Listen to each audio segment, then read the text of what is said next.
Hi guys, welcome back to another episode of A Literary Tasting. My name is Jessica. My name is Annie. And every week on A Literary Tasting, we read a book, we have a drink, and we complain.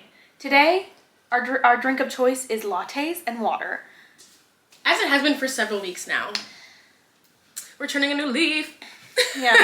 oh, you guys want us to have a drink so bad? Oh, you don't want us to recover. That's your fault. But we are reading, well, what are we reading today? This week, we are reading the Strawberry Patch Pancake House by Laurie Gilmore, and I really had to look at that title before saying it, because that is absurd. A tongue twister. That is an absurd number of words. Right. If you want the full title, it is The Strawberry Patch Pancake House, a brand new small-town romance from the author of TikTok phenomenon, The Pumpkin Spice Cafe. The TikTok phenomenon. Bitch, don't piss me off. Well, I mean, to be fair, this book was $2 on Amazon, but I mean, it was $2 on Amazon. It was $1 something something on Apple Bucks for me. Can't complain too much. Right, but the thing is, like, why did we that will. long? You could have made that a subtitle. We didn't have to do all that. I don't think she did that. I think, like, Amazon and, like, the publishing house probably did that. Regardless, because we don't have a drink today, I'm eating a strawberry toast. I already ate mine. Let's just go ahead and say right now, apologies for the nanny romance. We don't like nanny romances here. I didn't know. When I found out, because I just saw people talking about this on TikTok, it was a New York Times bestseller, and I was like, okay, the cover's cute, I'm sure it'll be fun, you know? And then when I found out, when I read Archer was a father, my knees hit the floor so bad I shattered my kneecaps. I was so mad. I hate nanny romances. And if you've been following us for a while, you know back when our YouTube channel was being filled on a piece of toast, for that matter. Yeah. We covered The Nanny last year. Go watch it. Yeah. And also subscribe. Yeah. This book is the exact same, down to the point where I'm pretty sure the sister in that book was named Iris. Oh my God, was she? I'm pretty sure it was either. It was the his like wife's his passed away wife's mother was named Iris. No, sister. Sister. Yeah. Yeah. Oh! So I don't know. I feel like she's got a case. Bring in the lawyers. Wait, but actually though, like when I'm telling you, at first I actually didn't even clock it. I was like, oh, like just a man, he has a kid, setting up the scene. You were like nanny romance, but. No, I didn't even know that it was, I didn't get there until, I had no idea what this book was about. I knew. At first I was just like, oh, he has a kid, he's coming, whatever. I thought maybe it was just setting the scene. Right. Maybe a subplot. I had, maybe a book could just be good. And then it turns out, hey, he's looking for a nanny he's looking for a nanny. Right. The way I was literally getting ready to send nuclear launch codes to your apartment building. I was pissed. I didn't know. I was ready to send nuclear, whatever you said, to myself. You threw them up in the air right above you. It's like a glam bot. Glam bot. The footage they show on Twitter right before you're like. It has a dun dun dun dun dun dun. Anyway, yeah, I mean, I was pissed for a second, and then I was like, you know what? I'm not gonna say anything because I'm the one who brought the nanny into our lives in the first place. And how did you know? How would you know? I really didn't know. Yeah, I figured you know. I was like, on purpose. I know you didn't know. So I was like, oh my God. And you know what? We're gonna have a lot to talk about today. Clearly, well, to be mad about. So before we get going, let's just start with some trigger warnings. I put death of a parent. I couldn't really think of anything else. I don't know. Did you have anything else you wanted to add in there? I think that's basically it. Yeah. A lot less than we usually have in our books. I'll say that. That's true. So there's something there, but she does have Anna Huang in the Twisted series beat on that one thing. Less trigger warnings. I'll give her that. 1 point her. 1 point Laurie Gilmore. You got one over me. But if you can't do that kind of topic, maybe send this to a friend who would like to read this book, this video. Just make sure you still subscribe and hit that like button. Subscribe, like, and send it to your friend who has read this book and wants to hear us talk about it. Now our fan castings. We have Iris. We have Asher. Those are the main two people. Archer. My fault. Archer. You're gonna have to probably correct me on that a lot. Archer. How do you spell that white name? Archer. Archer, like Katniss Everdeen. Gotcha. Iris, who is our resident nanny, and then Olive, who is the child in question. Quick backstory, obviously, Archer comes to town. What is it called? Dream Harbor. Dream Harbor. Very much giving Gilmore Girls. Girl. Yeah. Dream Harbor. Stars Hollow. Like, it's giving that, you know? Well, I mean, her name is Laurie Gilmore, and I assume that's a pen name. I assume that's not... Yeah, like, I mean... So... It's too on the nose. Yeah. So, he moves there because... basically, he has found out that he has a daughter who is 5 years old, and he is now coming to town to be on like a trial run for like partial custody with her because unfortunately her mother passed away in a car accident, I think, suddenly, and he was listed as the father. So they contacted him all the way in Paris because he is a top chef and, like, and he the best... never lets us forget. That's for damn sure. Oh, he loves to tell us that he can cook. He's like, I basically built the Louvre. The Mona Lisa. Yeah, I fucked her already. My God. I mean, I just rendered you speechless. No, like, you really did. You did render me speechless. He won't let us forget that he's from Paris. Or he lives in Paris. And that he's a world-renowned chef. And he's like, I'm gonna figure this child thing out and then I'm going back to fucking Paris. Yeah, he's like, I can't wait until this trial runs over so that I can pick this girl up and we can go back to Paris. Which, to be fair, there is a map of Dream Harbor on, like, the front page. It's literally 3 streets long. If I went from being in Paris to living on a street with, first of all, the Pumpkin Spice Cafe is shop number 1. Shop number 2 is a gingerbread bakery. Shop number 3 is the what was the last one? Cinnamon Bun Bookstore. I'd be like, all right, enough. I like, gotta go. Please. And the mayor lives right next door to me. No. I can't do And this. I still don't know what a mayor does, even though he lives right next to me. I still don't know. And he's always, like, in my ass. So, yeah, I would also be like, this kind of is... But he's here and he wants to take care of his daughter. And he's like, you know what? And you know what? I don't think it's actually outrageous for him to be like, let's figure this out. And then, like, maybe I'll move back, you know, because that's She's where still my life relatively is. young. Yeah. She can definitely move at this point. Yeah. Kids are really resilient in that way, like, you know, but, you know, he also is like, he's here on his trial run and he's like, I'm here to just see how it goes, which is like, okay, commendable. So where our book opens, he's coming to town and he's gonna meet his daughter for the first time, okay? And he's like, first I gotta get a little coffee because gotta wake up. I'm nervous, never met my daughter before, this is really scary. So he goes to the Pumpkin Spice Cafe, which is the name of, I think, the second book, I think. This is one of them. Because this is book 4 in this series. Don't ask us to read the other ones, please. Well, actually, if we get enough use, we'll read anything. Frankly. Yeah, that's so true. Me, like 3 or 4 Anna Huang books in. But he gets in there and he immediately bumps into the hottest hottie in all of the land. No, and the land she's being Dream Harbor. She spills this smoothie on him. Yeah. Girl, the way she's feeling him up, and she's already. He's like, he's like, wait, what are you doing? And she's like, I'm cleaning you. No, she's literally like, I'm cleaning up. Everyone in the cafe is like... Well, and he's like, God damn it, I was trying to kind of stay invisible so that way it would be an easy way to get out of here, and now everybody knows who I am. Now suddenly everyone has turned... Every single person in the town was actually in the cafe that morning. This is number 1 of her being incompetent at doing anything. Right. Example number 1 of that. Right. Every single person in the cafe, who, by the way, also lives in town, turned around and was like, new DILF on the block. Hold on! Someone hot just came into town. Which I would too. Like, anytime there's a new hottie in my building, I'm like, I must know more. And then, of course, they have a girlfriend. And I'm like, I don't know what I was thinking. I must know less. So, yeah, he's like, well, shit, I don't have time to go change, so I guess I'm going to meet my daughter looking like a fucking mess. So he goes to meet... We didn't do our fan casting.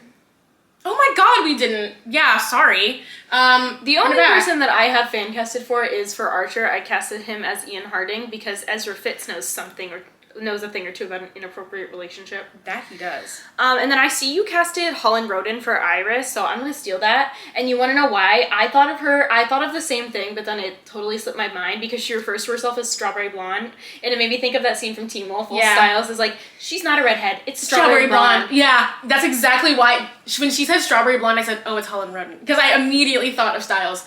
Teen Wolf. Ugh, we need to watch that show again. Yeah, they need to reboot it again, but do it better this time, because I don't know what the fuck that movie was. That was a hard watch for us. And it was so long. It was hours.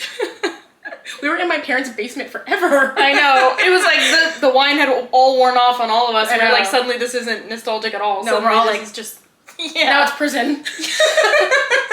What about you? Yeah, so I had casted Holland Roden, and then I also casted Olive as Violet McGraw. I'm always gonna cast her as I was a gonna cute say, child. you love her. She's a great child actress. I mean, obviously now she's older, but I'm thinking her when she was in Haunting of Hill House, like when she was like 5, She 6. also just like has I feel like a chronically young face because she's got those big ass eyes. Yeah. And they also describe her as being like having really big eyes and like just being super cute and like adorable. It's like, you know, and I think in Haunting of Hill House, she just like was so good in that role at playing like the role that she was playing. So I was like, I'm always gonna cast her first if it's a white kid. Yes. You're keeping her employed. Hell yeah. Don't let me get in the casting chair. She's gonna be employed. Now for Archer, I casted Charlie Hunnam. If you know who that, I have a photo. Don't worry. I need to show you. But yeah, he's been in something, and I saw him in something one time. I must have seen him in passing. Never forgot him. He is hot, and apparently he's hot. And I think this is an age gap romance, like you said. So I was like, I want to pick someone a little.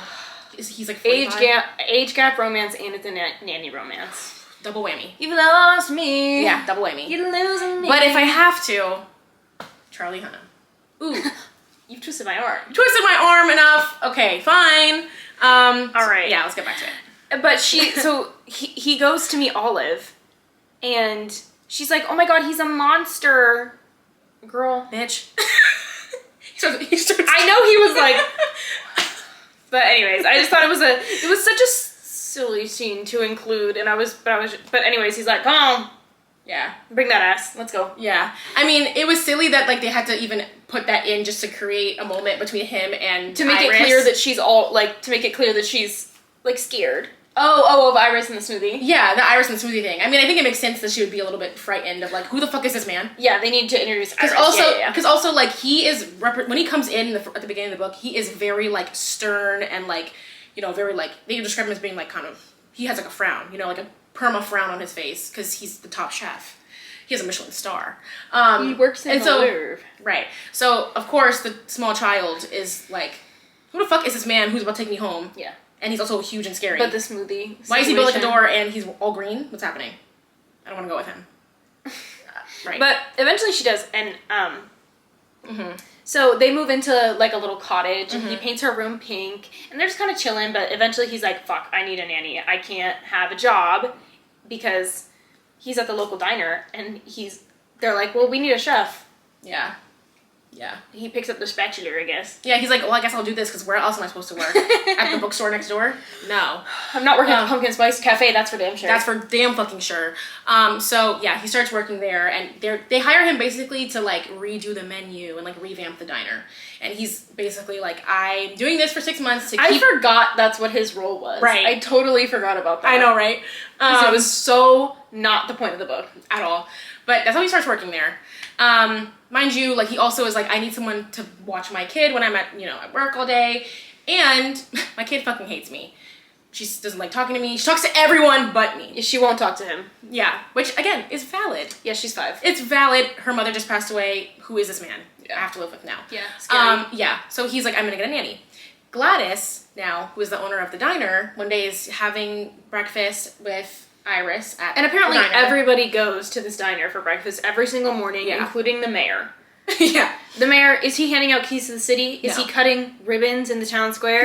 No, he's at the Strawberry Patch Pancake House. Heckling the chef. So, right, she's sitting there, Iris, also Iris she makes it known, she's like, I'm not friends with anyone my own age, or, I don't know, anyone. I'm only ever hanging out with the town elders. They just love me, what can I say? So she's having breakfast with Gladys. And it's like one thing to have like a one-on-one friendship with like a couple people who are like a bit older than you, but like she literally makes it so clear and keeps telling us that she only exclusively has relationships with all of the older women in town. Okay, what does that do for anyone? Cool. You're different than us. You're unique. Oh, you're unique? You're unique. Oh. Gladys says, he needs a nanny. You need to clock in because I know you're getting evicted soon. And she's like, she kind of goes to argue a little bit, and then she's like, Yeah, I am getting evicted. Yeah, because she's like, I've never honestly like held a job for very long. I'm kind of flighty. Yeah, and I kind of liked this in the beginning, because in the beginning it's kind of clear that she's like, she doesn't really know what her calling is in life. Yeah. You know, she's 26, and for once I'm glad that a romance novel doesn't have a female main character that has like 7 degrees. Right. And is also a physicist that's been to space. She's an astronaut physicist. Like, wait, what? Right. But it becomes clear later that this is not the empowering book that I thought it was going to be, because she shows up to the interview for the nanny job, and she shows up 10 minutes late, and she's like, Archer, I was going to call him Asher now, Archer glared at me like I had done something wrong. Girl, you were 10 minutes late to an interview. Showed up in a crop top, leggings, and wet hair. Well, it's not her fault that her hair is wet. And I feel like she honestly could have explained that. I feel like she could have been like, I'm sorry, I just came for my job. Yeah, I came for my job at the Y, like, but yeah. Girl, you couldn't have packed a blazer? Right. Or a sundress or anything? Something. Like a long sundress? A jacket, maybe? Yeah. Zip it up if you have to wear your crop top? Yeah. Like, something. She shows up and she's like, hey, flip-flops, hair's wet. Not only that, but first of all, this book is dual perspective, but in third person. Yeah. Bitch. Please. Please. So what's the point? Yeah, no. So she opens the door and she's like, why is he so, like, aggy? Loser. Stop being so fucking uptight. I don't know. And he's in his head being like, she's fucking hot. Well, and she's thinking the same thing, and she's like, oh my god, he looked at my boob, and I looked down, my nipple's showing. You were at a job interview. Right. Why did you come with a see-through wet tank top? Don't get me wrong, I know this is a romance novel, but you're just trying to force the chemistry, and you're making me mad, because why is she showing up to an interview for a job for a child? For a child. That's the thing. An interview, on top of everything else, it's an interview to be a live-in nanny for a child. Like, why are you showing up with this? If I open the door, I'd be like, she's annoyed that he's mad at her for showing up the way that she does. Right. But of course, he's not actually mad at her, because in his POV, he's like, I'm trying to keep it together. Lick that nipple. But I want to pop that nipple in my mouth. Girl. I mean, and why is it always that, like, how the man is, like, turned on always somehow translates to nipple. To nipple, and also just to being angry, or to, like, being, like, I don't know, assertive they're and trying mad. to be, like, cold. Yeah, they're cold. Okay. I think, honestly, you can't just be professional and nice. Let's just bring it back to the real world. You know when a man's horny. It's pretty evident.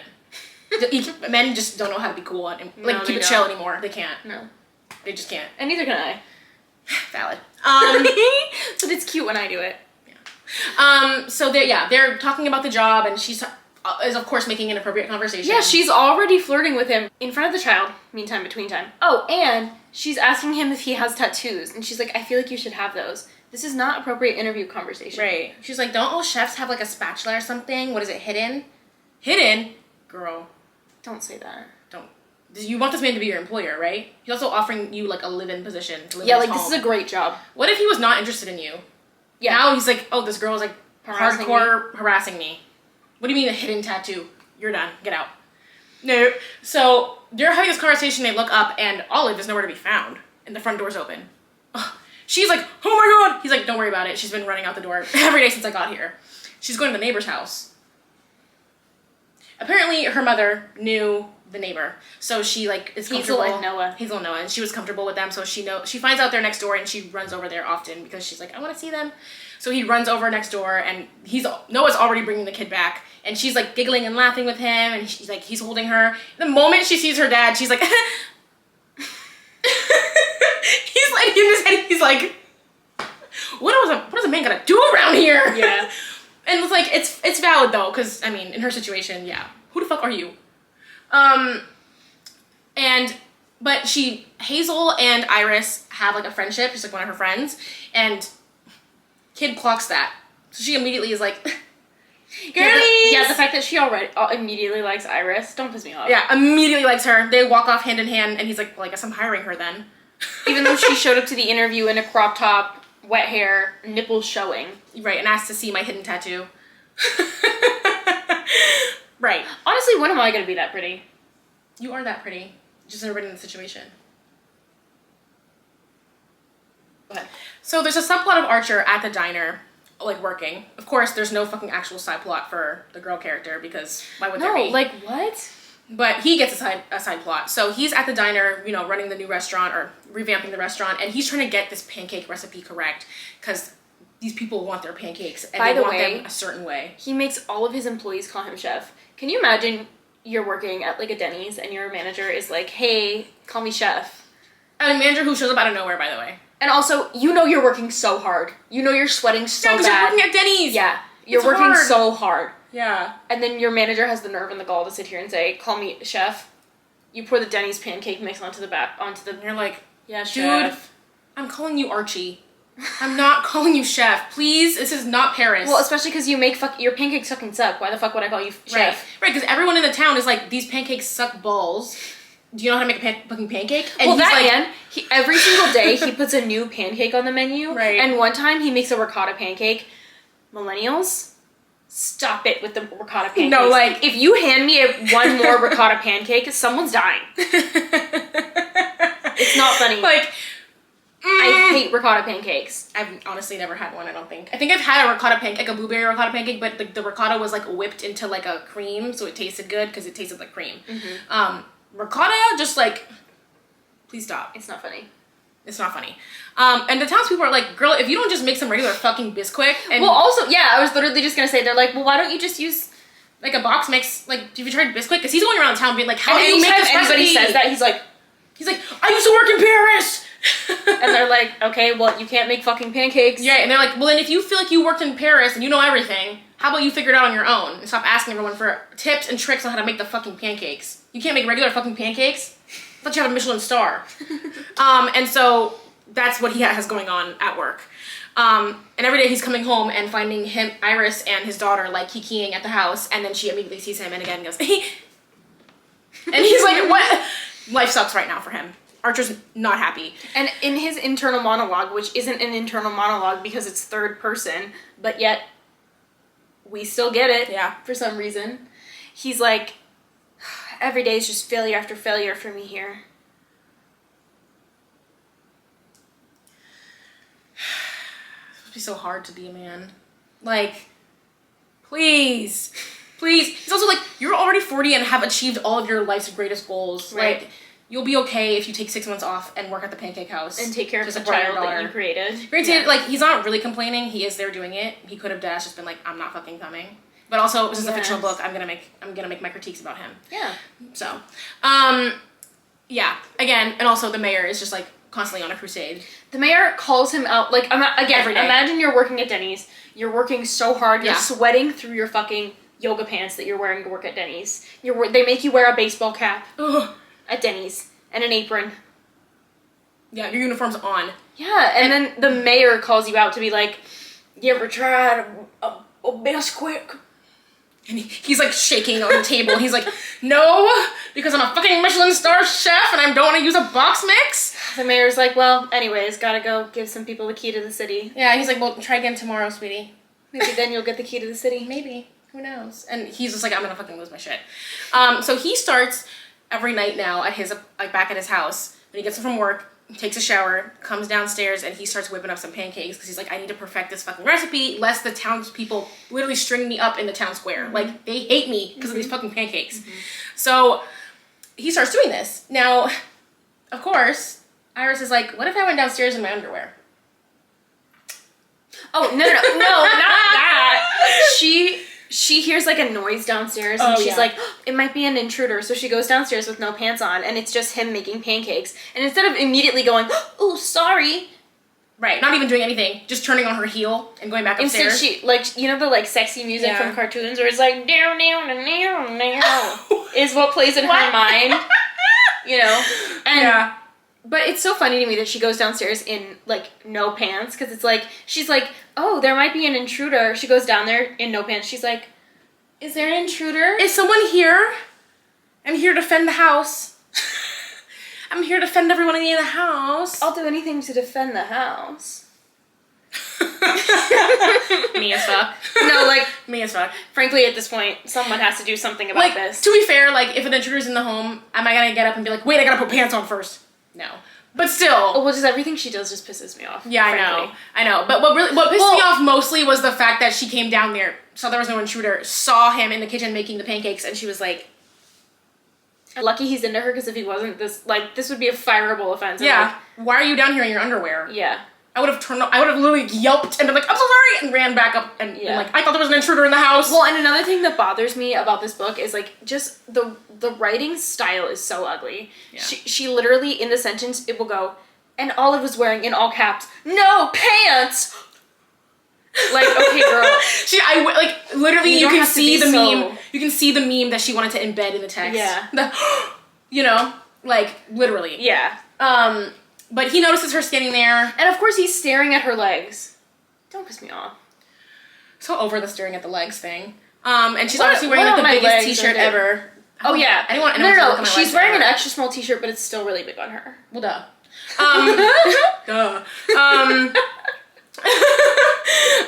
And yeah, if someone started staring at my legs, I would have to run. You would see like a me-shaped hole in the front door. Like, don't look at my legs. So they're like, starting to flirt. This is the beginning of the same scene we get for the rest of the book 1,500 times. This scene happens the setting of this scene happens over and over and over and over again. But I do want to say, the next morning, not only is the romance bad, but she's also bad at her job. Bad at her job. Because the next day, it's her first day taking Olive to school, and the only thing she can get her to eat is Pop-Tarts, which I mean, fair, 5-year-olds are, 5. Yeah. But she sends her to school late and in bunny slippers, and she's like, but I got her to laugh. That's a win for me. W! This girl is 5. She's been to school before. Right. So you can get her to do school things. Right. You're just not trying. Girl, if you don't wake up a little earlier, so you make sure that she has a lunch packed and that you make sure that she got some shoes ready to put on, you just gotta get yourself together. And get there on time. I get that you're like when you're 26 and, single, you're living a very, carefree life. You're doing whatever. You show up late to your interviews if you want to. You're taking care of a kid now. You need to wake up extra early. To make sure that you have time to get yourself ready, and also you have a lot of time to get her ready. Like you said, A, it's her job, and B, it's not like she has bills to pay or anything because her rent is paid for. Girl, do you not care about losing this job? Right. Because if you get fired, you're gonna have to find a new apartment. And a new job. And a new job. Right. And a new hot man to look at. That's 3 things. And frankly, the third is quite hard to come by. You can find an apartment. A hot man? No. Hard to come by. I don't know. It just really bothered me. Yeah. But I was like, can we does she really have to be? Also, whatever. Yeah. I mean, later she's like, today I got her to eat a Pop-Tart, and he's like, processed, disgusting food. Granted, not too much. I was gonna say, to be fair enough, because I'm sure she doesn't want to eat anything because grief makes you not hungry. Right, and also I mean, yeah. I also, she mentioned, oh, my mom never gave me a Pop-Tart before. I'm sure she wanted to eat a Pop-Tart and just never had the chance. If she's gonna give me a Pop-Tart, I'm fucking eating one. Have you guys had a strawberry Pop-Tart? Those shits are good. I actually don't like strawberry Pop-Tarts. What I do like is the s'mores Pop-Tarts. Interesting. I don't like those ones. I love the strawberry ones. The strawberry ones? Yum. It's the s'mores ones. Regardless, the dad's obviously tweaking out because him, he's a top Michelin chef. Girl, she's not gonna want a fucking beef Wellington. He's like, she's 5. He's like, if you're gonna give her a Pop-Tart, give her the s'mores one. But yeah, we basically start to see here that she's boots bad at doing her job. And I don't think we're supposed to think of it as being bad at her job. I think we're supposed to consider this endearing, but I was not endeared. I wasn't endeared. I am I'm about to turn 25. We're both about to turn 25. If I was a live-in nanny, I know how to, take care of a kid. Well, also, I would care a lot about losing that job because Yeah. it's a really good job. I also wouldn't sexually harass my boss. Yeah. I'm not saying I'm the best ever and I would be great and I would do better than her because I know anything. That. Yeah. But I don't have children of my own, but you can reasonably, if you have some care, be like, I need to sit down and what if I just scrambled her some eggs? You know how to make eggs? Well, on top of that, a lot of the times when he comes home, they're just sitting on the couch watching TV. Girl, what is your job? Please. And there's this one scene where they're sitting on the couch watching a baking show, and there's a designer purse that I guess is made of cake, and she's like, I really thought that was made of cake! Why is this in the book? And I was like, what? She's sitting here more engrossed in the TV show than the kid is. No, the kid could be upside down for all she knows. No, she's upside down on the ceiling, twirling in the sky. And that she'll could be be like, Alphaba. I thought that was cake. I thought that was cake. Right, Archer? Mind you, Archer's sitting here like, my kid loves baking shows. She's just like me for real. Guys, focus. Guys. We need to focus on remember who the real enemy is. Right. So, they then, we get a lot of sprinkled in scenes of, you know, Archer and, what's her face? Iris hanging out, doing their late night talks in the kitchen. So many of them that frankly we don't need to go through. It's just random throwaway conversation, frankly. And we get a lot of scenes. We get some like good bonding or scenes of him like bonding with the kid. She warms up to him pretty fast, and they start to just kind of bond with one another, which is sweet. But then it's starting to give family vibes, and Olive is a little bit like, or not Olive. Iris is a little bit like, wait, what the fuck? She continually thinks throughout this whole book in her inner monologue, which again, it's not first person, so I shouldn't have an inner monologue for her. No. But in her inner monologue, she's always like, you know what I just realized? There's this one quote from the book, we might have to cut this out because it might be so relevant, but like she's teaching her yoga class and she starts thinking about Archer and she goes, not helpful brain, not helpful at all. That is a first person quote. Yeah. That is not something you can put in third person. No. Laurie, and also Laurie's editor. What happened? What POV is this? Did TikTok publish the book? Explain the POV quickly. I don't know. What? I don't know. But anyways, there's a lot of like scenes in her inner monologue where she's like, I don't fucking want kids. And I want to fuck. Never did. I want to fuck Archer so bad. So bad. But he has a kid. I shouldn't do it. But then the next chapter, they'll be having one of their late night talks in the kitchen. And she's like, I love being bad. Like, girl, can you please stop? If you're gonna want to fuck him that bad, then you need to just say it with your chest. Right. Yeah. I'm sick of your wishy-washy, wishy-washy thing. Like, please. Well, especially because we both know they're going to. There's no will they, won't they. Right. It's when She's will they. She's basically in the kitchen humping his leg. She's like, but will I? All I did was hump his leg. It's not that crazy. She said, it's so fun to be bad. And he's like whipping the ricotta furiously. No, yeah. To be fair, honestly, like some of these scenes where she was talking about like him being a chef and like he was like, oh, we're gonna make dinner. There was this one scene where she comes home and he's like, I'm gonna make us actual dinner tonight, because what the fuck? He makes a gotcha baby. No, not that one. I'm talking about the one where he makes the steak frite. Oh. And they're sitting at the counter and then she's telling him like, oh, you know, I actually think, he's like, I think I'm doing a really bad job at being a dad. I feel like I'm fucking her up. And she's like, I actually think you're doing a great job just by even showing up here and being like ready to take care of her. Which I was like, that's so true. He pulled up even though he didn't have to. Some people don't. But regardless, then they're starting to, she's like, he deserves an award for doing that. No, I don't think he deserves an award either. But also, I also don't think he's being a bad dad at the beginning. That's true. At the beginning. Yeah, he was, yeah. At the beginning, I thought that he was actually trying very hard to be like a good father to her.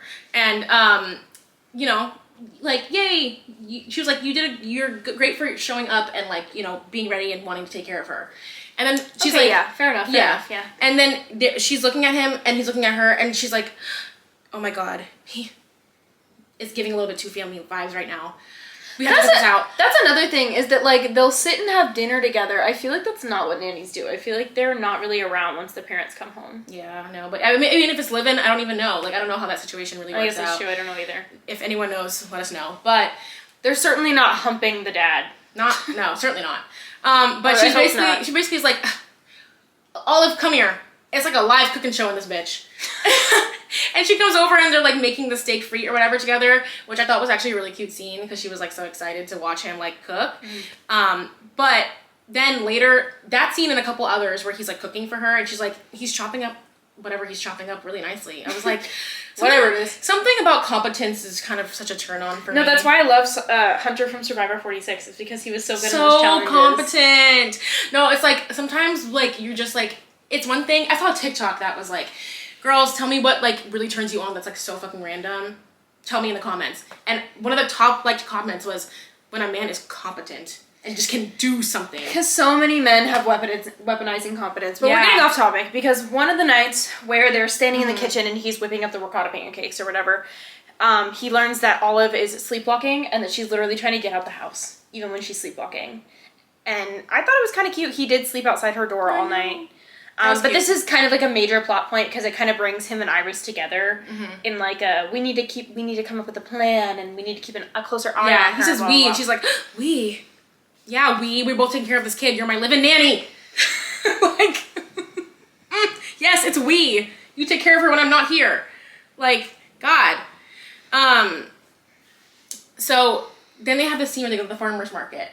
Yeah, and the kid,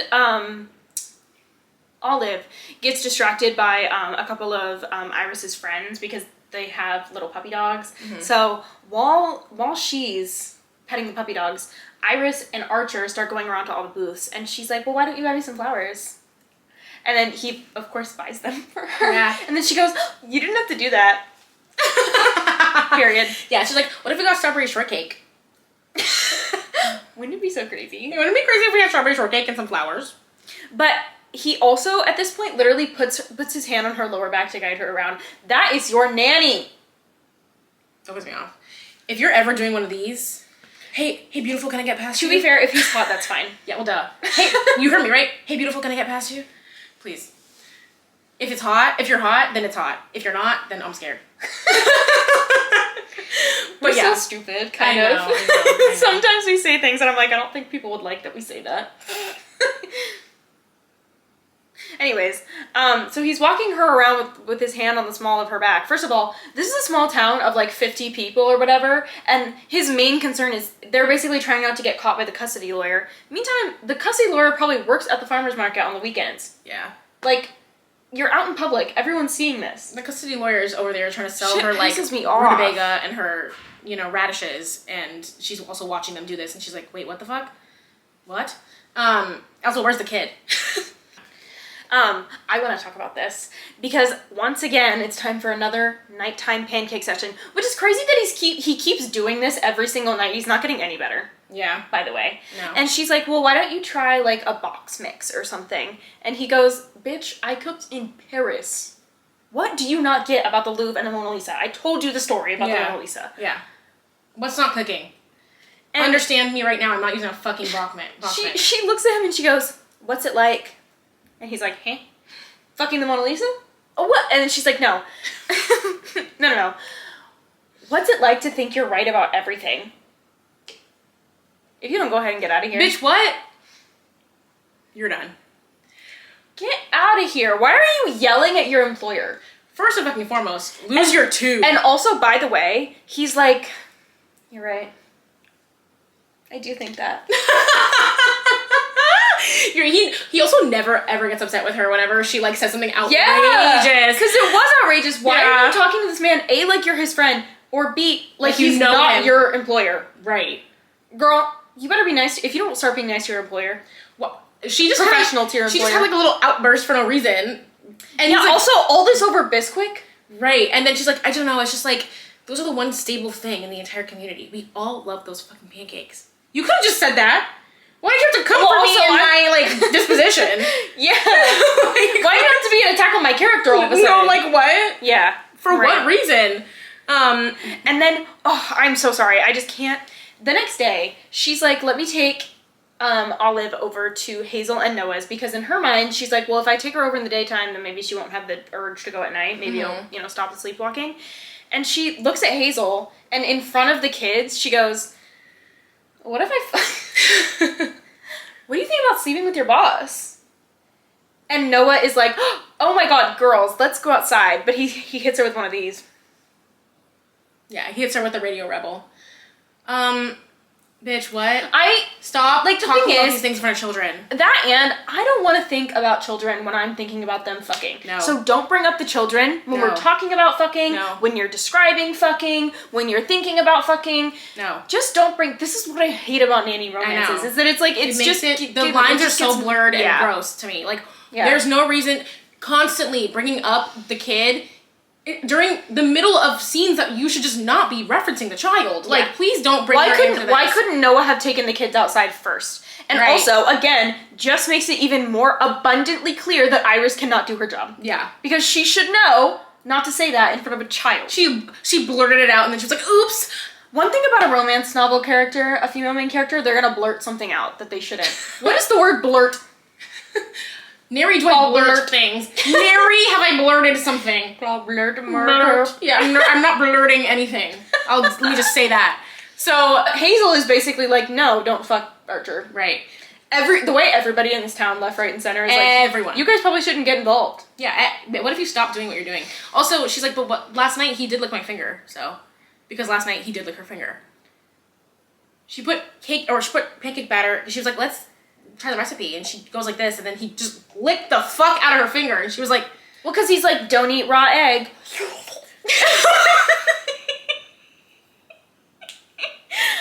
What? That was literally him. It just must be the reenactment. That's what happened. It did. That's what happened. She was there. She was at the restaurant, so. And I left quickly. The next night, Iris is like, girl, let's go to the town hall. Let's hire a babysitter to do my job and then go to the town hall.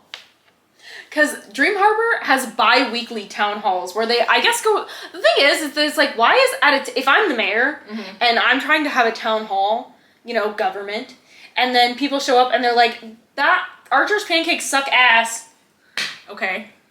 What about we talk about paving the roads again? Right. The potholes, girl. Right. What if we talked about, like, rebuilding the public library? Open the schools. Important things. The pancakes suck! The pancakes suck at the pancake house. And everyone's like, yeah, boo! And she brings him there because she's like, I think it'd be better if you went and, like, got... And took ideas from everybody else.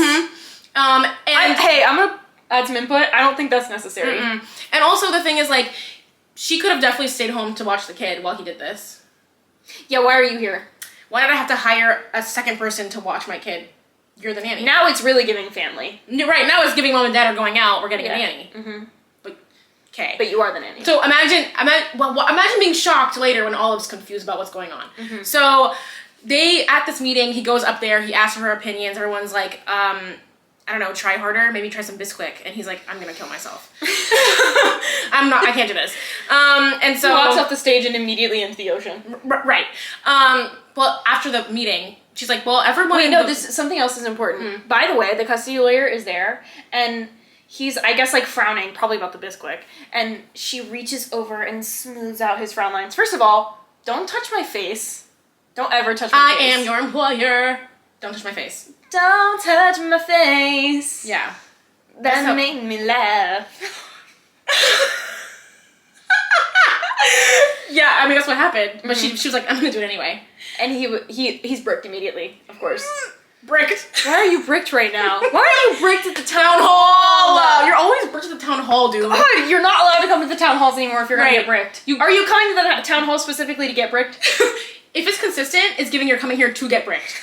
We don't want you here anymore. But anyways, moving on. Tell us about the bar. Yeah, so then she's like, well, everyone that's at the town hall, we're just gonna go across the street and go to the bar. Right, because post-government meeting, exactly, we go to the bar. We need to go to the bar. So they all go to the bar across the street. Mind you, I don't know what happens in the interim because somehow, some way, her friend who she's sitting next to beats her there and is also fucked up by the time she arrives. I'm like, did you guys just... I don't know. Did her friend run across the street in pound 15 before y'all got there in 10 minutes? Like, well, and not only did she pound... Yeah. Not only did she pound 15, but she's been sitting there long enough for them to hit. Right. Because you can do 15 shots and 20 minutes later still not be drunk. Because, right. You know, but her friend's like off the Hennessy when they get there. She's me after 4 White Claws. And the big optimal amount of White Claws to have, by the way. For the perfect blickety. Yeah. No. 4 doesn't get you blickety. No. 4 gets you a nice tipsy. Okay. Okay. So they get there and, you know, they're meeting new people in the town, whatever. Irrelevant. What is relevant is the part where they're now having a conversation in the middle of the bar. They're standing at, like, one of those round top tables and talking. They've also done tequila shots, too, by the way. First of all, it's a weekday. Second of all, can you imagine just, like, going to the bar for a casual drink and your friend offers you a tequila shot? It's a party, it's a party, it's a party, yeah. I mean, like, what the fuck? If someone offered me a tequila shot on a Tuesday, I'd be like, I have to be up at 5. They're also at a pub. Is the pub the place for the tequila shot? I mean, I guess it's the only bar in town. Where else are we gonna do them? True. Yeah, they don't have a Decades there. They don't have a Decades in Dream Harbor. fuck off. They're now talking. They're standing super close, of course. Somehow, some way, they start talking about the shower. No, literally, she's like, so what do you think about when you're in the shower? And he's like, you? And she's like, Without me, though?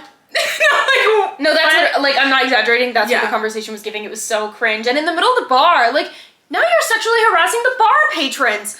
Do you guys like to sexually harass people? Bricked at the town hall, sexually harassing the patrons at the pub. Bricked at the town hall was crazy. I mean, crazy sentence. He was. I mean, okay. They were just really heavily flirting. This man is just bricked all around the town at this point. He's always bricked. They were just really heavily flirting. I don't think that this conversation was... This was not heavily flirting. This was, I would spread your pussy lips and... Okay, he didn't say that. That's what it was giving to me. I mean, I don't think it was... To me, it wasn't giving that. It was giving Quinn audio. Suddenly. Oh, I wasn't getting there. I mean, I think for me... Not in a good way. Yeah, sorry, I still wasn't getting there. I mean, for me, it was just more so the fact that, like, it was just inappropriate conversation for them to be having. But, like, if we're at the bar or in the club or whatever, like, this is conversation that be happening. I'm sure the people that are, like, 2 tables down are also having the same conversation. You think? Yeah. But, because, I mean, he was just, they were also, like, talking very close together, whisper tones. It's, like, it's, you know, when you're about to fuck someone. That's true, I guess. But I do want to say one more thing. Mm-hmm. They, in her inner monologue, she's like, well, it doesn't matter because we're not at home. Right. This isn't real because we're at the bar. If anything, it's more real when you're out in public. Right, it's more real because now everyone's seeing you plus the custody lawyer, who is still there. Yeah, Kaori just did a tequila shot with you. Right. Not 2 seconds You just ago. cheers it with her and she's standing at the table. Like, hello? She's 2 tables over having the same conversation with the mayor. Right. So, that's what I'm saying. It's more so the fact that they shouldn't be having this conversation with each other. And also, the conversation was just, like, kind of cringe. But the conversation wasn't, like, shot. It wasn't like he was sitting there like, I'm about to lay you out on this table and spread your cheeks open. Like, and loud in front of everyone, you know? Okay. Okay, I'm there. Yeah. You made You made a good argument. I'm following. Yeah. But I take back my original sentence, but it wasn't appropriate. Yeah, definitely wasn't appropriate for them to talk like that with each other. But then they're like, we have to stop. We're crazy. And they just get more fucked up. Then they go home. They take like 15 more tequila shots. They go home. They're like, what if we had... Blickety at this point. Blickety. What if we had more pancakes? And somehow, some way, like, of course, they're like so, you know, they're feeling the alcohol. They're off the Hennessy. And they're like, you know, standing there, pancakes. I was about to quote a Drake song. It's getting scared. Guys, who's Hold scared? on your pigtails. Anyone else feeling scared right now? But then he starts, like, kissing up her arm. They have, like, a really heavy makeout they're sesh. making out, yeah. He's, like, doing a whole thing, and then they're like, wait, we shouldn't do this. And they do. If you've licked my arm, you better... Don't try and make me feel like this is crazy now. Yeah, you licked up my arm! Oh, now I'm alphaba when I say, go ahead and stick it in. You have my consent. Go forth. Like, now I'm crazy. Okay. Oh, now I'm the bad guy. Oh, yeah. So, they just end up not doing it. Now, we also hear around this part... Oh, wait, actually, one more thing. When we're, when they're in the bar scene, Iris confesses to us, not to him, but she's like, to be honest, she's late for school a lot. And I've forgotten to pack her lunch for school twice. I still bring it, though, but just, like, late. And also, the house is always dirty, and I don't really cook either. Yeah. So what do you get paid to do? Literally just to be hot in the house. Yes, literally. Yeah. To be strawberry blonde in the house. You're paid to be strawberry blonde in the house. I would love that job. Yeah. I would dye my hair in a heartbeat. I'm at the house doing my everything. On the kitchen stools. Exactly. He's like, wait, that's kind of impressive. No, he's like, I love that album. How did you know? Yeah, she's literally confessing to us that she's like not good at this job. And which pissed me off so bad because I was like, first of all, the fact that you're telling me, tell him. Well, also, why can't she just be good at her job? Why does she have to suck at it? Why does she have to suck at the job? Be good at it. Yeah. Or also, if you know you're doing bad, do better. Yeah. It's not like, oh, I didn't notice that I was leaving socks all over the house. I'll do better next time. Yeah. It's, no, there's socks on the floor and I'm gonna leave them there. Yeah. Why? Also, like, Just pick them up. right, do better. Again, you're also taking care of a child. Yeah, and you're getting paid to do it, and you get to live there for free. Right. So. And if you're a mother and you leave socks on this floor, that's okay, baby. Yeah. Let us say that we are having critiques because she is the nanny and she's getting paid to take care of this child and to take care of the house and do all these things. If you're a mom, do whatever the fuck you want. Yeah. Being a mother is hard work. Yes. Like, truly. You're stronger than the Marines. Yeah. Or a single father, but mostly, we love women on this podcast, so mostly mothers. Yeah. Single parents and mothers, like, it's hard. But her, she's getting paid to do this. Yeah. She's getting paid to do this. This is her all job. she does, yeah. Yeah, so what the fuck? Now... And she's also not doing any of, like, the hard parenting. You know what I mean? Like, she's not, like... She doesn't need to bond with this child. Her job is to take care of it. Yeah. You know? But I mean... It's a fictional child. I know! I'm gonna cop! But she... Also, like, the thing with nannies, too, is, like, sometimes you can make really great bonds with a nanny, but sometimes people just don't have that with their nanny, because a nanny is, at the end of the day, just a job, you know? So, I don't know. She seems to not be able to figure that out. Let's move on, Yeah. though. So it's the morning after the arm licking in question, and Olive walks in on Iris in the room, and she's like, I was just looking for this men's deodorant, so I'm gonna steal from your dad. Horrible excuse. Yeah. Why didn't you have her hide under the bed and get Olive out of the house? Yeah. Frankly, it's like, I mean, so Iris slept in the bed. They slept in the same bed that night. They didn't do anything, like, crazy, but they slept in the same room. First of all, it's the kid coming up and being like, Dad, are you in there? And he's like, wait, she just called me Dad for the first time. If you don't... Which I'm like, of course... It's about to be the last time if she walks in on you and Iris right now. Right. Figure it out. I mean, thank God she's 5. She doesn't realize... She can't fathom, you know? Yeah. But still, like, not great to have her open the door and you're like, why is Iris naked and only wearing your t-shirt? Literally, like, why is the kid catching them doing anything? Yeah. The kid shouldn't catch y'all doing anything. Why can't... Anything. She shouldn't even catch you guys giggling and laughing. No. Put Iris under the bed. Put Iris in the closet. Or, frankly, don't have Olive walk in on them doing literally anything. Yeah, because this is a book and you can just not write that scene in. Yeah. Hack. So they then, there's like, I think, Olive gets really sick this one day. And 5-year-olds are like chronically sick. Yeah, I mean, to be fair. Public school, any school. They're getting sneezed on. School children are always she refers sick. She refers them to all kids being sticky all the time. Frankly, yeah. That's true. Kids are sticky all the time. That is 100% factual. They're coughing they're right doing each other's faces. Yeah. Right each other's faces. Faces. Yeah, so she gets a call from the school, like, in the middle of teaching her, like, 1 yoga class a week. And they're like, hey, Olive has, like, an 104 fever. Like, it's really bad. Please come get her. And she's like, right now? And the nurse is like, yeah, girl, now. Click. Because, come get you're the emergency contact.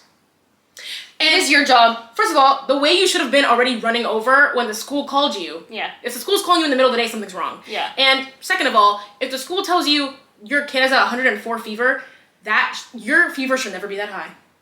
Something's up. Run. Okay? So she's like, I guess I have to go get the kid. I don't know what to do. I'm kind of freaking out. She gets maybe like 30 minutes into taking care of a sick child, and then she's like, Archer, come help me. I don't know what to do. To be fair to her, Archer is like, damn, I don't have any kids' Tylenol in the house. He said, I don't have any Tylenol, I don't have any medicine, I don't have anything to take care of this kid. He didn't even think about it. He should have had that, because again, she's 5, kids get sick all the time. Yeah. But also, the fact that he has to leave work anyway to take care of, honestly, both of them at this point, because Iris is freaking out so damn bad. What is your job then? And he comes home and takes care of both of them, and he's in his inner monologue. In his inner monologue, he's like, I actually really like, I think I like this little life, taking care of my nanny and my daughter at the same time. He not you taking care of the nanny. He loves his little life. He said, this is kind of growing on me. I don't know. Yeah, and the way, like, it honestly kind of makes me wonder if he would actually give a shit about Olive if Iris was not involved in it. Like, I wonder if it was giving family life, because the way he acts, it's giving, he likes family life, not Olive. Honestly, I think I think yes, he would have, only because I say at the beginning of the book, I think that he was actually, like, he was giving, I care about my kid, even though, like, I'm not because he also said, like, I'm having a hard time, like, connecting with her. Which I thought was interesting. Yeah, because, I mean, that's a good point to make, yeah. and very fair to make. Like, at the end of the day, I don't know this girl, but she's my kid, and I'm going to take care of her, and I'm going to be here for her. So, I was like, I like that they mentioned that, and also, it makes me feel like, yes, he was going to connect with his kid, or he was going to at least try his hardest to. This is academic discussion we're having. We're having a salon. But yeah, it also now is becoming like, wait, this could be a family though. But while Olive is sick, she goes, she goes, Iris, are you gonna be my new mom? And Iris is like, fuck no. Fuck no. Abso-fucking-lutely not, bitch. And then Olive literally just starts sobbing in her lap, and she's like, I managed to calm her down. Don't worry, you guys. Talking to us. Don't worry, you guys. I calmed her down though. But as soon as she stops crying, she's like, but seriously though, fuck no. Hey, no. No, because she's like, I'm just gonna rip the Band-Aid off. No, girl. And then she starts crying, and she's like, I don't know why I said that. Right? Literally, like, because remember she's 5, right? Yeah. Rip the Band-Aid off. You know this girl's mother just passed away. Yeah. You need to very, very softly be also, this is probably a conversation that you and Archer should have had to, how are we going to discuss this as you... Yeah, because if you're hiring a live-in nanny right after, and you guys obviously have, like, a good friendship, at least. We don't want to give her confusing feelings. Yeah. We should just make sure we have something planned Yeah. that we can... No, he should, because, frankly, she shouldn't have any input, because this is not her kid. Yeah. He should be the one saying... This is how we're going to deal with this. Especially given the fact that, like, if they weren't in a situation where, like, they liked each other and there was, like, kind of these blurred lines coming, regardless... This is confusing for a kid, I'm sure, to suddenly have this dad here and then you have, like, a new nanny and it's so close to the time where you've lost your mom and there's a new woman in the house. I'm confused. Is this my new mom? Right. Yeah. And if they weren't in a relationship and they didn't like each other, yeah, you'd have to have a way to explain that to her and be like, this is not your mom. Yeah. Inappropriate relationship, frankly, aside at this point. Yeah. Yeah. But after that, they do have, like, I think the next week they have a tea party in the backyard and it's really cute. Like, Olive is so excited. She's like, I baked these little strawberry shortcakes myself. She's so excited, da da da. And in Archer's head, he's like, damn, Iris looks good. Imagine being 5 years old, your dad's bricked. Oh my god. Why are you bricked? Why? Like, imagine you plan something nice for your dad. You make strawberry shortcakes and all he can focus on is the nanny's boobs. Oh. Nanny romances need to be banned. Yeah, I hate Trump, do something good for once. Ban nanny romances. Girl, you know he's not gonna do. We have to find someone else. We have to make a grassroots organization. I hate how he tucks his fat into his top. Yeah, it's kind of sad. I mean, obviously, he's like, yay, this is so cute, and I'm bonding, and she, like, wants to hang out with me, and it's like, he's engaged, but then, it's like, he's engaged, and then he'll be like, Iris? But then he'll be engaged. Then he'll lock back in. Yeah, he'll lock back in and be engaged with his daughter, but then he'll also be like, it's really nice to have Iris here. Can you stay locked in? Right. Just stay locked in. It's not that hard to lock. Yeah, stay locked. It's good. And when she goes to bed, you can meet in the kitchen. You went to Paris, right? Right. Remember the bridge with the locks? He's been there, he's seen it. We know. You know the source material. We've probably been bricked there too. Of course he has. Another time, there's a swimming lesson because... See, but I will say, the bricking starts to become more and more frequent as we lead up to these spicy scenes. Yeah. Again, I feel like as we're supposed to feel like the tension is building. Instead, I'm just getting irritated because in all these scenes where he's getting bricked, all the kid's there too. The kid's there. Yeah. Stop getting bricked around the kid. Because, I mean, obviously when we're saying... The past couple times when we're like, he's bricked, we're kidding. He's not actually bricked. But this time, he literally gets bricked. They're at her swimming lesson where Iris is teaching her how to swim. And he shows up, he leaves work early, he shows up, and he sees her bare arms. He sees Iris's bare arms, and he's like, well, I'm bricked. Yeah, he's like, she's wearing an ugly one piece, but God, she looks good. Hey, I wear one pieces. No, so do I. But he says she's wearing an ugly one piece. He calls like utilitarian or something, which basically means like, I don't know, like basically like uniform. Yeah. He's like, it's not cute, but she looks good in it. Girl. Okay, why are we first of all, why are you bricked? Second of all, why are we insulting my swimsuit? I'm just at the Y. I'm doing my job. I'm at the YMCA. Right. Like, I'm not gonna wear my cute tankini right now. I'm teaching your daughter how to swim. But, of course, she's in the pool like... Yeah, she sees him bricked and she's like, girl, please. Yeah. Both of you! Of course, Olive is so excited that he's there. She runs to the pool. She's like, Dad, you're here! And she's like, not even noticing, obviously not noticing, but not even aware of the fact that these two are sitting here like telepathically being like, you're bricked up. Girl, we need to focus on this kid right now. The task at hand. Right. She is trying to learn how to put her head underwater. Let's stay on point. Right? Him actually literally getting bricked here was crazy business. Yeah, just gross. No. Too close for comfort there. No. Yeah. No. Now this is like later, maybe a chapter later. What's her face goes to bed, the child. And he's like, I'm gonna make you some real food. We're gonna have a cachoy pepe. Yeah. And she's like, He makes her some like a garlic noodle. It's like an algo e olio thing. Either way, he's sitting here chopping and shit, and she's like, I love competence. And she's like, all right, I'll hump your leg. I'll give in. If you really want to. Right. And she walks over in front of him, and they're like, whatever, and he's like, they're having their whole like breathing each other's faces thing. Ew. And then she puts her arms up around him, and she goes, give in. Give in? In what circumstance are you ever saying that? I don't know, but I would love to be able to say that on someone and have it work. Because I feel like if that happened to me, my joy moment. They'd be like, right. Okay. Right. In what situation is that working for you? I wouldn't know. Give in. Give in. Maybe we need to become Strawberry Blonde to find out. I don't know. Yeah. I really don't know. Yeah, I don't know. Like, maybe we have to do like a scientific experiment and figure it out. What the fuck? Complete with a hypothesis. No, like I was sitting reading and I was like, what the fuck? Yeah, I don't know. And it works because of course it worked because he's been bricked since the pool. Yeah, for hours now. Yeah. And he fingers her on the kitchen counter. And while she's getting fingered, she's like, oh my God, I hope Olive is still asleep. Don't talk about the kid right now. Mm-mm. First of all, you shouldn't be even thinking about the kid right now. But also, this is a romance book. You don't have to bring her up. You don't have to bring her up. You can very easily not talk about the kid right now. You can bring up this conversation. Nobody is going to read a smut scene in a nanny book and think to themselves, oh, I wonder what the kid is doing. Yeah. That's why we're reading about that. We're reading the smut and romance because we want the smut and romance. Right. So actually clock in and you can bring up typing. You can bring up the side conversations of what are we going to do about Olive afterwards. Yeah. It does not need to be a thought in their mind. Are still inside of her. Right. And at no point when that's happening, just she or him need to be like, but what are we going to do about Olive? They're not thinking that. And I don't want to think about it either. I don't want to hear about the kid. I don't want to think about that at all. But then after that, they're just like, you know what? We should stop. We can't do this. And they just... That lasts, what, like 2 days? Yeah, 2 days. In the interim of the 2 days, though, Archer does decide he wants to start naming the pancakes at the pancake house.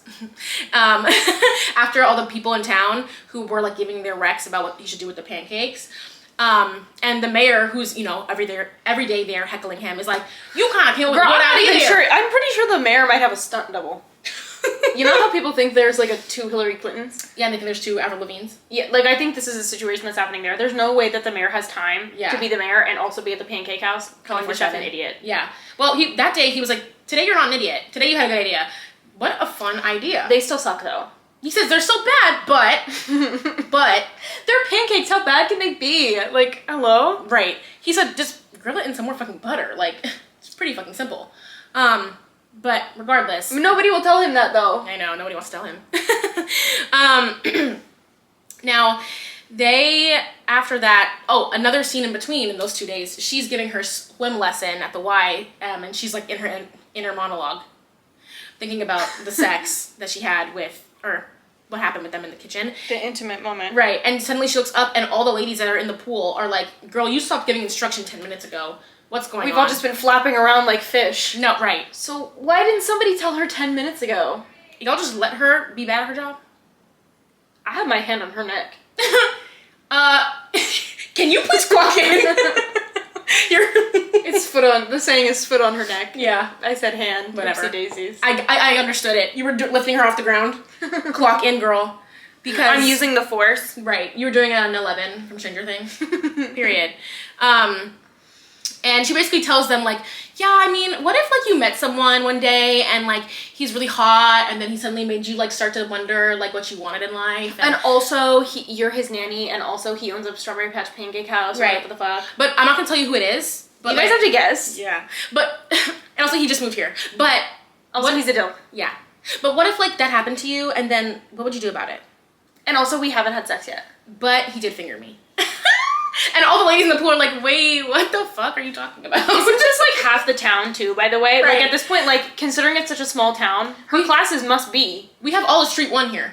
Yeah, right. Like, everyone's gonna know about this by the afternoon. Everybody's either here or at the Pumpkin Spice Cafe. Right. So everyone in the town is gonna know about this by the afternoon. Right. Either way, at the end of that chapter, she's like, I really need to figure out if like maybe we just need to like have sex, and then like the tension is built so high up that like we just need to like get it out of the way, and then we both can just be like, okay, we did it. Now that we've scratched the itch, we're good. Like it'll just dissipate all the rest of the feelings that are there, because we were just getting confused about our like lust versus love kind of thing. And she ends that chapter with saying, now all I have to do is convince him that they can just be physical. Is what. Yeah, convince him to like fuck to see what can happen or if it'll go away. Convince him. Yeah, you shouldn't ever say that. Convince? You shouldn't ever say that. No. You shouldn't ever say that. No. You shouldn't ever say that. Nope. Mm-mm. Not convince. Mm-mm. Not that. No. But then she literally, later, that night or a different day, they're on the couch. Olive isn't home. She's like out at her grandma's. And they're on the couch and he's like, I want to kiss you. And she's like, okay. So she gets on his lap. Immediately. Girl, it's like a hit and run. She gets there and they're hard and fast. Yeah, they have sex immediately. Yeah, like also, no by the way, foreplay. Important to note that she makes a comment that she's on the pills, so they don't use a condom. They of course notch his thing. I hate when they use the word notch. Notch? Yeah, they like put it in the correct space to go in. Notch. Ugh. Why would you use that term? That shit makes my skin crawl. I don't like the word buck. Oh, buck is a bad one. Buck is a bad one. But yeah, right as they're about to do it, they're like, he's like, yeah, I'm tested. Girls, PSA. Yeah, if a man ever tells you he's tested, he's probably lying. In the heat of the moment. He was probably 19 the last time he got tested. And right now he's 27. Yeah, right. Like if he says I got tested, that conversation needs to be happening when you're not notched up and about to have sex. Like that conversation has to happen at a different time, and you have to be like, cool, can I see the results? Can I see the results? I was telling her this earlier. That's what I liked about that fuck-ass Allie Hazelwood book that we read, because in that scene, my man said, here are my results. I just remembered a story that I wanted to get your reaction on camera for. Okay. I was talking to a man recently, okay, and I was like, oh my god, you're so big, you're like not gonna fit. And he was like, well, you know, wearing a condom makes it harder to fit inside. You think I'm stupid, huh? Bitch! You think I'm so stupid! You think I'm a motherfucking idiot, huh? You think I'm boom with a fool! What the fuck? Are you kidding? No, I swear. No. But the problem is... But point is, you think I'm stupid. No, you think I'm dumb. Anyone knows that. The only person who might believe you is another man. Yeah. You could probably spread that around to other men and they'd be like, your you're ex-boyfriend right, would you're believe right. it. You're right, yeah, for sure, for sure. I've noticed that too. Yeah, that happened to me. What? No. Whole time there was no foreplay involved, and that's why it was hard to get. Because I was dry as shit. That's why. Right. Mind you, also, again, these two don't do any foreplay. So I can't imagine that but of course, you know, in romance books, they're always sopping wet. But it's like, it happens like fast. Yeah, Hannah Grace needs to save us. I know. And then she hops right off. And she's like, see ya. You can come to my room and meet me later if you want to. Bye. And walks away. And he's like, I need to learn how to do this, because this is truly how you enchant this and the strawberry blonde hair are the combination that you need. The author was trying to write us like a self-help book. A how-to, even. Teach a class at the Y, and then become a live-in nanny and act stupid. Mm-hmm. Yeah, no. Yeah, this was... First of all, going back to the condom thing, girls, I hate, if you want to fuck, if you want to have sex with your boyfriend raw, do it, okay? Do it for sure. That's a conversation for y'all to have. But when it's put in books like this, it always just rubs me the wrong way, because there are girls reading this who are young and impressionable, and it's just not something you should put in there that's like, you know, should be having this conversation with should be something that's perceived as like normal and acceptable during sex. It is of course normal and acceptable, but only if you've had a conversation, and hopefully with a long-term partner that you trust to not lie to you about their STD results as well. Yeah. So it's just like, I feel like putting that in there is just like, ugh. I agree. And so many romance novels do it. And it's like, frankly, I hate to break it to you, but if the sex is worse for the man because he's wearing a condom, he's probably lying. Yeah, he's lying. Yeah. He's lying or the sex is bad to begin with. Probably because of him. Yup. Yeah, so anyway, she's in the shower and she's like, that was crazy of me. She's like, no, she's like, and then she gets out of the shower and he's outside the door and he's like, Boots, what was that? And she's like, this forced conflict in this book is gonna make me throw myself out the but window. it's never a conflict for him because he's like, Boots, that's true. Honestly, she's like, well, what are you doing here? And he's like, honestly, she could I was backhand just him thinking, and be like, you're right. No, literally, because he's like, honestly, I was just thinking that it wasn't enough. And then like he pushes her against the wall. They're about to make out, and she's like, listen though, I can't sit here and tell you that I'm ready to like be a mother. Like I'm not looking for anything more than just physical. And he's like, that's fine. And in his inner monologue, he's like, I'm totally lying to her. So what I'm hearing is you're both manipulating each other by using sex. Right. And it started with the convince him, and it went downhill from there. But they then get into bed, and they are like, it's a really not interesting. Like, there's so much going on. She starts crying at one point because he's like complimenting her, and she's like, oh, what the fuck? But then I feel like at that point, if someone starts crying in the middle of sex, we need to pack it up for the night. She's crying because he calls her dedicated. Dedicated, yeah. She pissed me off for real. You can't lie to me. You can't make me think she's dedicated just by making the male main character tell her that. Girl, do you not remember the scene in the pub where she's like, frankly, I don't clean the house, I don't cook, I don't really take the kid to school on time, I don't really make the kid lunch. I don't cook, I don't clean. Let me tell you, I got this lean. Like, yeah, like, what? Mm-hmm. She pissed me off so bad. Right. That was the point where I was like, I'm closing this book and I'm not reopening it. Literally, it was crazy. The cover's cute though. Give it that. Mm-hmm. Yeah, they wake up in the morning and they're like, we're crazy. Let's just keep this chill though, okay? He's like, okay, it's fine. We can totally keep this chill. But inside his head, he's like, no, but I want her to be my wife. Well, whatever. Yeah, it was definitely, she was not a healthy relationship that's happening here right now. This was really crazy. Now, as things are becoming more serious, there's a lot of chapters of will they, won't they happening. But there's also a scene where Olive's like at the diner eating and she's like asking her like, hey, when are we gonna do this? When are we gonna do that? You promised we'd go do this. Are you gonna come to the mom's breakfast at school? And she's like, I'm not your fucking mom.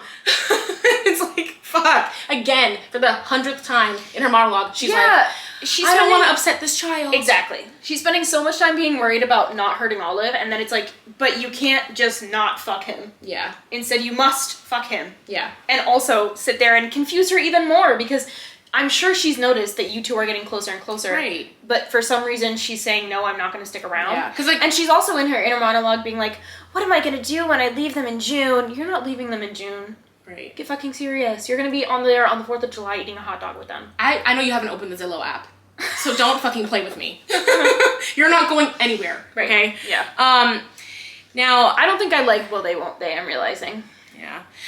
Then he calls his dad at one point and he's like, Earlier in the book, he called his dad and he was like, I think the nanny's kind of cute. And the dad was like, you fucking slut. Stop. You're such a fucking whore, you can never keep it in your pants. Literally. Like, whoa. No, literally, the dad's like, no. It shocks him boots. He's like, you're right, I need to walk in. Yeah. Literally, and I was like, go, period. I like this dad. But then he tells the dad, the dad's like, wait, what? And he's like, I think I'm in love with my nanny.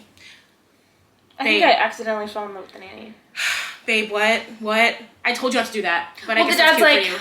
Well, I guess that's cute for you, I guess. you have to go after her. How do we get there? Also, how long is this book supposed to be? Right. What is the timeline here? It feels very quick. Extraordinarily. Yeah. But isn't it always? She also calls her mom and she's like, because she's, again, sitting here trying to wonder if, like, is everything that she ever thought she wanted a lie? Why doesn't she ever talk to Archer about this? Yeah. Instead, she's talked to her cousin, Gladys, the cooks at the diner. The ladies in her water aerobics class.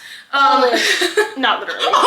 Olive's teachers. Right. The secretary at the school. She calls her. Like, yeah. And also, how is none of this getting back to Archer if it's such a small town? Right. Anyways. If I'm Gladys, I would have been like, hey, your girl's talking to everybody. She literally cannot stop talking about the time when you... You've got to stop. Oh my god. But she calls her mom, who like she barely has a relationship with, and she's like, "Did you want kids when you had me?" And her mom's like, "No, dude." Yeah, Ouch. something that bothered me about this whole book was that, like, from the start of this book, she doesn't want kids. And speaking as somebody that has never wanted kids, and of course you can always change your mind. And like, if you get pregnant, you know, I can't guarantee that I wouldn't change my mind if I got pregnant.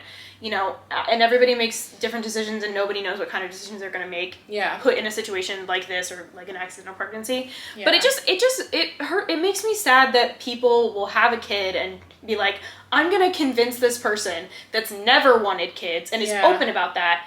It's easier to convince them to want a kid than it is to just pick somebody that already wants kids and likes kids and wants to be around them. Yeah. Like, it's so annoying. Yeah. It really bothered me. And I was like, the fact that half of this book is her convincing herself that she wants kids. You don't want them. Yeah, I and if she does change her mind, that's fine. But it's like, she seems like she clearly is convincing herself. Yeah. Like, it wasn't giving, like, she naturally was like, I actually really think that I would love this. After nannying for all this time, I think I'm really good at it. I think I actually really love kids. Yeah, in fact, she thinks she sucks at it. Yeah. Several times, Olive is like, did you like me when we first met? Or, like, how, whatever. And she's like, girl, I thought I was going to hate you. I mean, you're pretty cool, but I did think I was going to hate you. And, like, so it's giving you're not really feeling like you like this. It's giving you have to convince yourself. And it's like, you don't have to convince yourself if you don't want it. Yeah. And no man would ever convince himself this much to want kids. Let's make that very clear. Right. So, it is frustrating to see that. And again, I feel like it's another situation where it's giving, like, when a man comes in the picture, your life's going to be put together. Yeah. Your life will change when a man comes. Your man will show you the way. Yeah. The only thing a man is going to do is piss me off. That part. And not make me come. And stink. I know that's fucking right. And not brush his teeth and fart in my bed. Please, it's a fart in my bed. Anyone else scared right now? Because I am. Now, we get some more chapters of them. They start going on, like, dates. And he's like, I want to show her that it's not just about sex. So, like, they'll go on their dates, and then he'll be like, I'm going to bed now. We're not fucking. And she's like, wait, what? Either way, after, like... It wasn't enjoyable to read. I'm not even going to lie to you. Their relationship is so forced. I don't feel any chemistry between the two of them. I don't feel any roommates... romance between the two of them. Yeah, no. I mean, it was after that. They're like go on 2 dates, and then they're like, you know what? Might as well get married. I think that I'm gonna give this a shot. And he's like, period. And after that, they at some point there's another sex scene, and during this sex scene, 2 things happen. One, he says "I love you" in the middle of them or of him going down on her for the first time. And at first, she doesn't say it back because you know she's not there yet. Which I was like, good for you, girl. You don't have to say it back if you're not there and don't want to say it. Period. Take it from me, don't do it. It's not right. You shouldn't do it. Shouldn't have to. You shouldn't feel pressure to. If someone says it to you, don't say it. If don't you don't do mean it. Yeah, for everyone's sake. But then 3 seconds later, she's like, shit. You're really doing a good job right now. I love you too. Like, again, it just seems like she had to convince herself to say it. And I'm not even like trying to exaggerate. It really was giving like he was really eating that thing good. And she literally is like, all of my feelings collide at once. And I knew right then and there, I love him too. What? I think the feeling you're describing is an orgasm. Right. Like, what? Yeah. But she says it back. And then they start fucking. And they are very clear to mention that he comes inside of her here. They make a point to mention this. Gross. Now, the next chapter, it's like a week or so later, and Olive is like, there's a strawberry festival happening, get the fuck out of bed and let's go. And the whole time, Iris is literally sleeping in his bed during this, by the way. Right, so how am I not to be confused and think you're my new mom? You guys are sleeping in the same bed. And the kids at school are telling me that mom and dad sleep in the same bed. So now I'm getting really confused. Right, I'm getting confused. Obviously. Yeah. And you used to sleep in a different room and now you're sleeping here. Hello? Yeah. So she's like, get up, we gotta go. And she's like, I've been feeling sick for a couple days. I feel so nauseous. This nasty, disgusting 5-year-old sticky little gremlin. This cretin brought something from school to me. And I feel so nauseous. This is like the first 3 sentences of that chapter. I said, oh, she's pregnant. Well, like, she must be pregnant. How fast is this turnaround? The next week or something. Like the next week that she's saying she feels nauseous and sick. Hello? And of course, because, I mean, predictable as shit, I'm like, duh, she's pregnant. They go to the fucking Strawberry Festival. They're walking around, having a good time. Olive is looking at the bunnies, and she's like, this is so fun. And then she looks over and sees Iris and her dad, like, holding pinkies. And so she's holding this bunny, and she goes, fuck's all this? What's that about? What's going on over here? And they're like, Well, why would you do that? They thought they were being sly by holding pinkies, like, down below, but she's at your eye level for your pinkies. She saw it, and she came over, and she was like, why are you holding hands? And he goes, so that I can keep her from getting lost. Well, then why not just actually hold hands? No, so then she goes, well, can you hold her hand again so that she cannot get lost? And he's like, okay. So then they just start walking around, all three of them holding hands. Like a family. So Iris, if you're gonna now hold the hands in public, you better be locked in. Yeah, and you also, can't go back again. And then Iris immediately loses. Right. Immediately loses the kid. Uh-huh. Right. She's sitting there and she's like, I can't find Olive. And she gets so worked up and scared that she voms into a trash can. And she goes, literally, I must be pregnant. She doesn't take a pregnancy test. She doesn't go to the doctor. She doesn't skip a period. Nothing. No. She just... Nausea. Mother's intuition. Nausea and mother's intuition in that moment. A week later. Girl. A week after the coming incident. Girl. If I was on birth control, it wouldn't even occur to me that I might be pregnant. No, it would take several weeks for me to be like, okay, something's wrong. Yeah. What the fuck? I would literally just be like, I must have the stomach bug. You're just throwing up. Like, how would you know that? It's been a week. Mother's intuition. Regardless, she had the intuition and she was correct. And then she literally leaves Olive and Archer by leaving them a note. She's like, I love you, Olive. Take care of your dad. You ain't shit, bitch.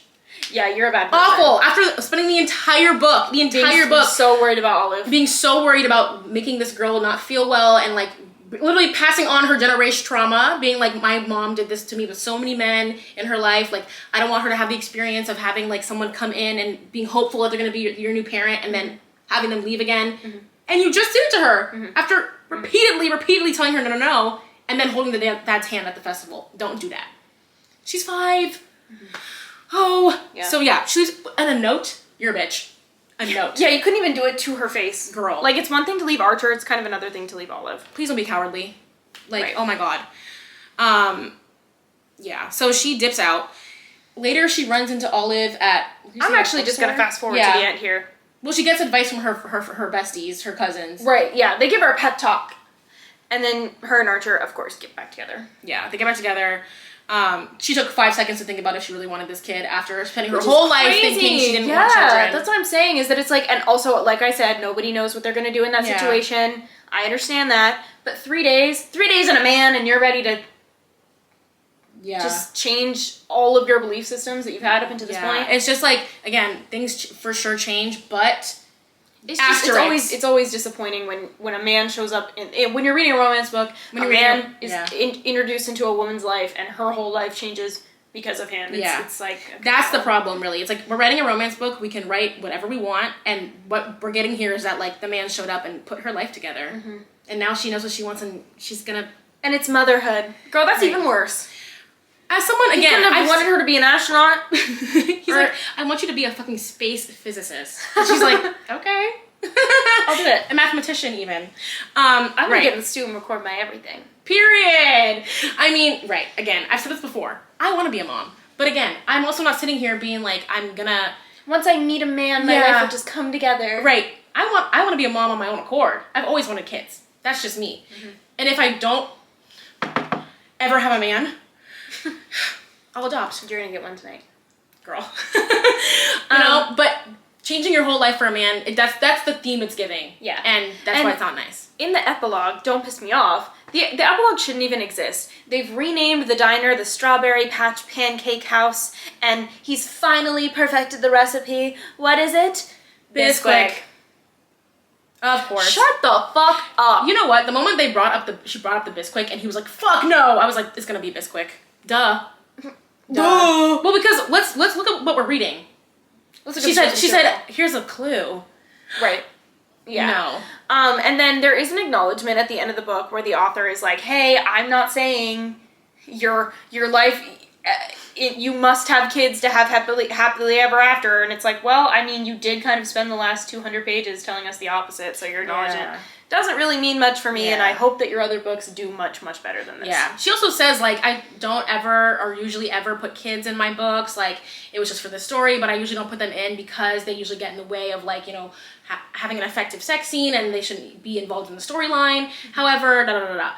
Well, it's like, okay, well, they got in the way a lot. I feel like there's a way to include children in the storyline without having them being brought up. You can literally in just, the middle of the sex scene. like, I guarantee you, nobody is thinking to themselves, I wonder what Olive is doing while they're having sex. No one. It's 10 p.m. She's sleeping. She's slumped. 5. She's slumped. 5. She had a big thing. And I don't need you to tell me that because Yeah. she's 5. Yeah. I know she's sleeping. I have context clues. Yeah. She's asleep. So again, like, I get the disclaimer, and I guess I appreciate you trying to cover your tracks, but it's like, you still wrote her into the sex scenes. You could have just not. Yeah.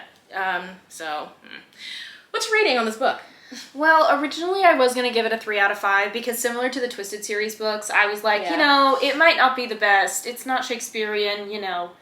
But, you know, who doesn't love a nice little romance story and some good smut? Thing is, no good smut. Actually, this is a 1. Sorry. So sorry, this is a 1. This is a bad. This is not... even for $2, I would not recommend reading it. I don't think there's much of a story. Yeah. The smut's not good, and it's not very romantic, so I don't really know what the point of the story is if there's no good smut and there's no romance. For me, anyways. Yeah. It didn't feel romantic to me at all. And Yeah. I really didn't like the audiobook of this. Yeah. Yeah, I can second that. I also really didn't like the audiobook. And I would say this I would give this like a 2.5. I was originally gonna give it a 3 as well. Talking about it more, I'm like, I really didn't like it. Yeah. But I feel like I reserve my 1s for like things that actively feel like they're harming me. Like Twisted Hate. Yeah, like Twisted Hate or like something that feels like literally harmful. So I won't go there. I'll give it like a 2.5, just for like being boots annoying and bad, for all the reasons she just named.